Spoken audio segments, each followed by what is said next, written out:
It is not uncommon, especially since the pandemic, that some of us might feel anxious about initiating or having sex. Our culture, social, sexual scripts, and now isolation and lack of touch, all of these can create fear and make us feel as if we are broken or not doing enough sexually. And while these are all completely valid and human things to experience, they can be very, very stressful. Hi everyone, I am Dr. Sakshi Tickoo. My pronouns are she, her. I am an occupational therapist, sexuality counsellor, and the author of Sex Care. And in today's video, I'm collaborating with Allo Health to help you have a closer look at what sexual anxiety is, the effects it can have on you and your relationships, and what you can do to manage it. Sexual anxiety is not an official diagnosis, but a casual term to describe anxiety that one may experience in relation to sex.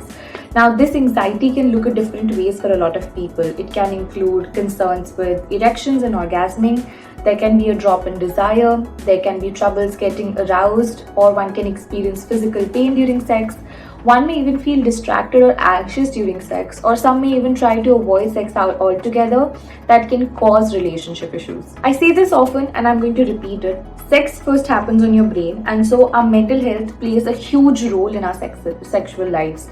It includes more subtle things like concerns about body image, internalized beliefs about sex that we learn from society and media, unrealistic expectations about what sex is or should be like.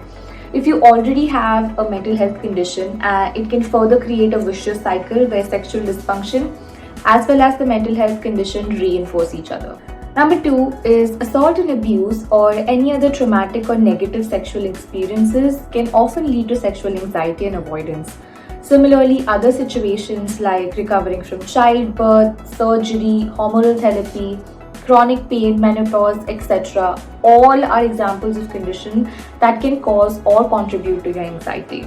Number 3 is unresolved issues in relationships can lead to negative emotions like anger, resentment, guilt, none of which is helpful if you want to create a playful and a safe context for sex. Even if you have a rock-solid relationship but do not have open and honest conversations about desires, fears, needs, and wants, it will affect your perception of sex and how you want to experience it.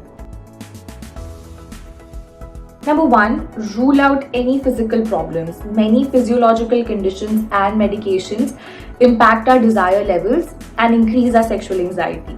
Hence, ruling them out is the best first step to take, which is being made easier by Allo Health. It is a digital-first health clinic that offers holistic solutions to all your sexual health concerns.